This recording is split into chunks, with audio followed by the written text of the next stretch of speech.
When the letter arrived, I thought it was a joke.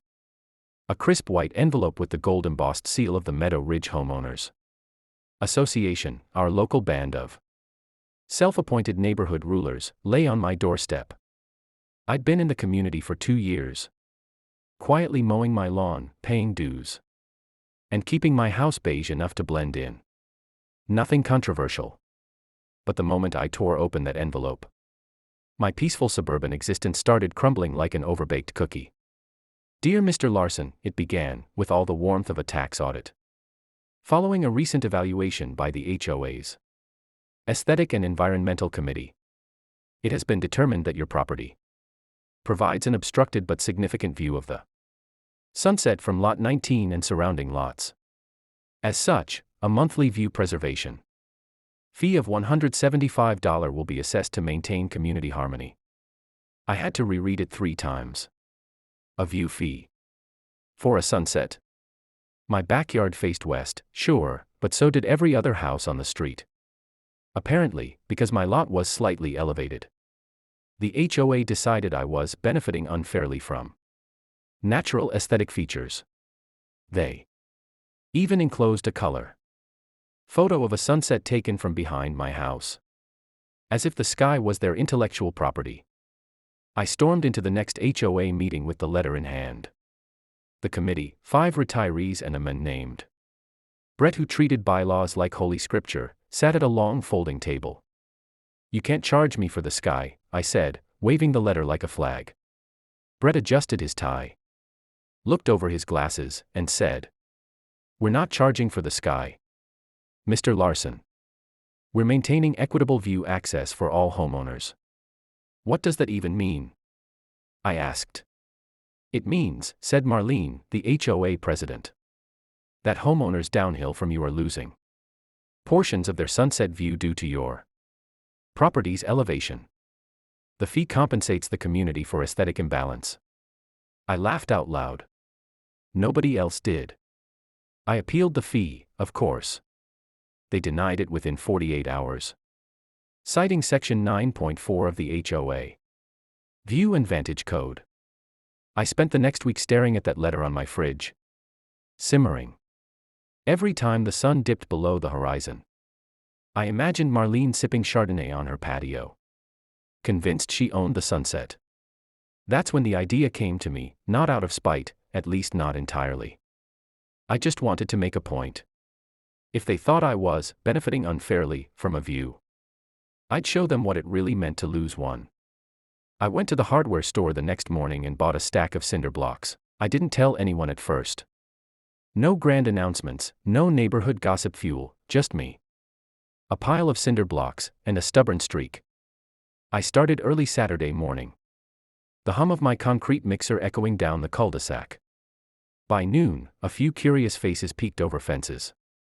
By evening, the rumor mill was spinning faster than my cement paddle. What's he building? Whispered one neighbor to another. A barbecue pit. Too tall for that. A privacy wall. Looks like a fortress. They weren't wrong. The wall rose 1 block at a time. A gray monolith stretching across the back of my property. I kept it perfectly legal, 7 feet. The maximum height allowed without HOA architectural approval. Every measurement was exact. Every permit checked out. I knew the rules better than they did by then. By Sunday evening, the sun began to set. Normally, the horizon glowed orange and pink above the valley. But now, behind my new wall, nothing. Just shadow. My wife, Jenna, walked outside holding 2 beers. You're really doing this? She asked. Absolutely, I said. They want to charge me for a view. Fine. I won't have one. The next morning, I got my first email. Mr. Larson, it has come to our attention that you have erected an unsanctioned structure obstructing the natural view corridor. Please remove it immediately or face fines. I smiled as I typed my response. Dear Marlene, the wall complies with HOA Section 5.2. Maximum height, 7 feet. Material, masonry. Location, within property lines. Regards, David Larson. Silence for 3 days. Then, chaos. The HOA held an emergency meeting. I attended, of course.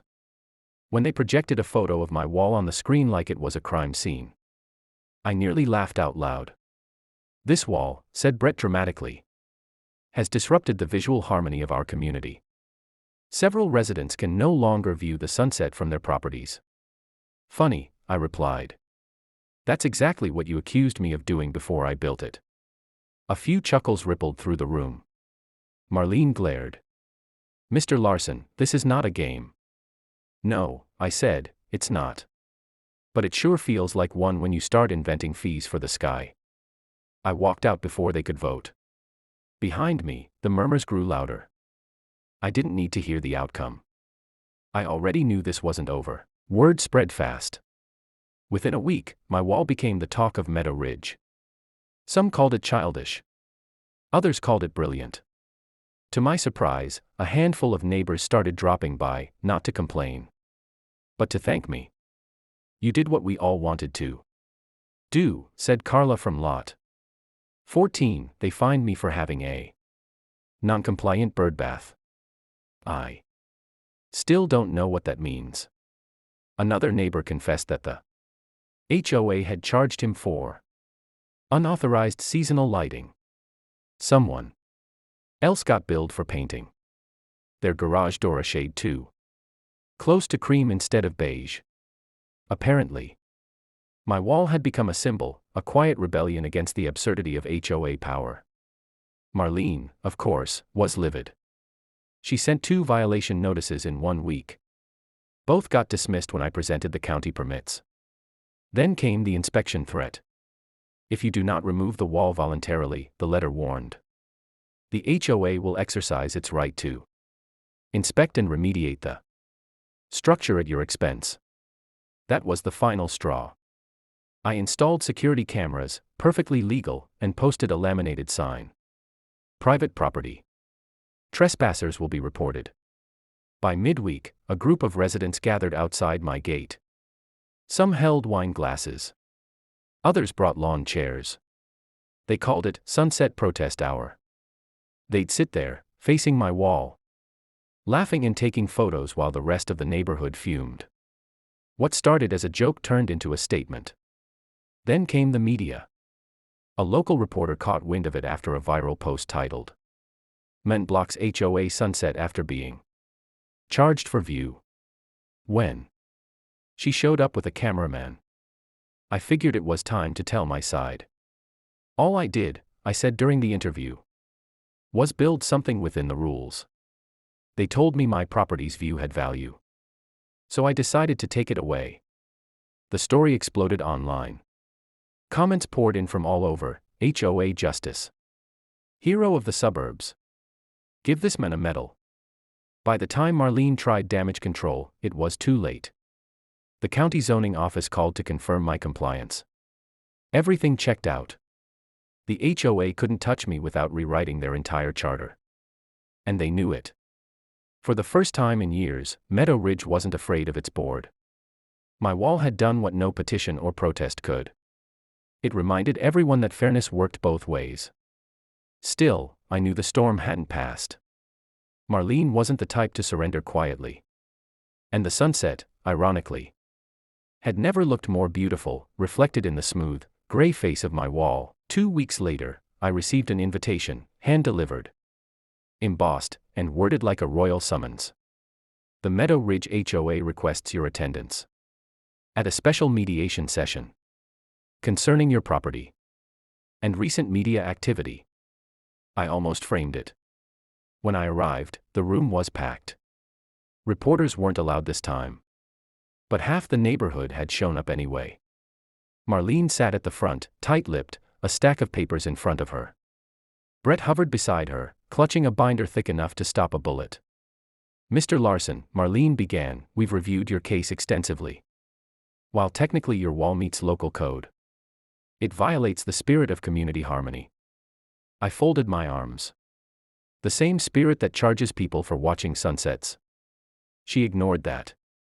After consulting legal counsel, we've agreed to propose a compromise. If you agree to remove the wall, we will rescind the view preservation fee and refund any payments made.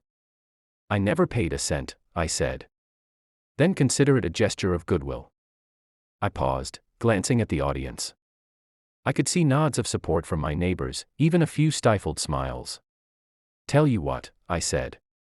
You remove the policy that allows you to charge people for views, and I'll consider removing the wall.